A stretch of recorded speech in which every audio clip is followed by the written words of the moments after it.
It's not the 4th of July without fireworks, but in some towns and cities, there won't be any fireworks this year.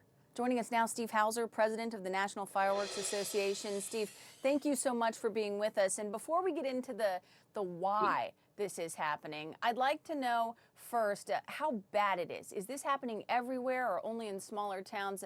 How big is the problem? Well, I think from talking to most of the professional display companies that I come in contact with, it's typically going to be confined more to smaller venues as far as seeing some of these, vacancies of shows or cancellations or date adjustments.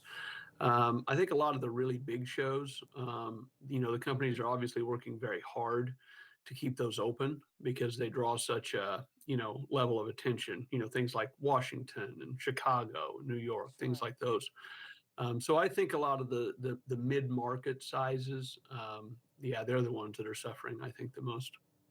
All right, so let's get into the why. And there's really, as I've recently learned, two different categories to talk about here. You've got the professional fireworks and the consumer fireworks. Let's start with the big professional displays. What sorts of issues are cities encountering when they try to put on these fireworks displays this 4th? The professional fireworks side has two primary issues this year. One is obviously supply. You can't just ship those fireworks on any old vessel. There's only a few shipping lines that will actually carry the 1.3G professional fireworks, and the supply is, what they need for inventory this year vastly outweighed the amount of shipping space that they were able to generate. So that led to an actual fireworks shortage problem. The other issue is that labor is troublesome. During the COVID pandemic lockdowns, when a lot of the shows were canceled, there were people that were professional pyrotechnicians that left the industry and went elsewhere for other work so that they could have a job. And some of those have not come back. In addition, additional CDL regulations for commercial driver's licenses, hazmat endorsements have, become a little more strict. And so some people are leaving the industry because they only use it once or twice a year anyway. So what's the problem on the consumer side? I imagine there's similar supply chain issues, but obviously you don't have to have a license to set off a firework in your backyard.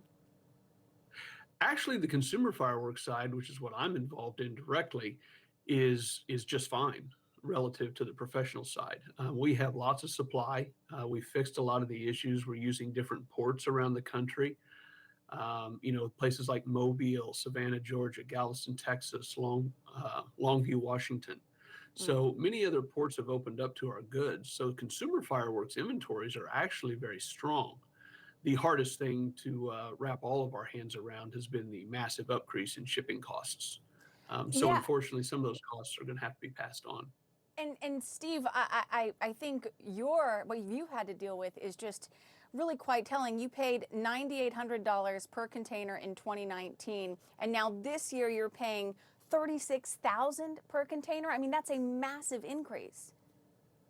It is. It's massive, and it came very, very quickly. It's one thing to go from 9,800 to 36,000 over 15 or 20 years, but when you do that in 2 years and just instantaneously, and that number actually has fallen from last fall. So, what we have in our industry on the consumer side, especially, is a tightening of margins. We're all taking less margin, both the importers and distributors like me, as well as the retail outlets where the public would buy their fireworks, because we want to keep our customers, and we want to keep them celebrating with fireworks. All right, well, Steve, thank you so much. I hope you're able to enjoy a firework display this holiday weekend at some point. And everybody else out there, you can't have the 4th without some fireworks, right? Steve, thanks so That's much. right. It's a tradition that John Adams set forth in his letter to his wife so many hundred years ago. That is a great little trivia fact that I did not know. Thanks, Steve. Yep, that's right. Happy 4th of July. Happy Thank you. 4th to you, too.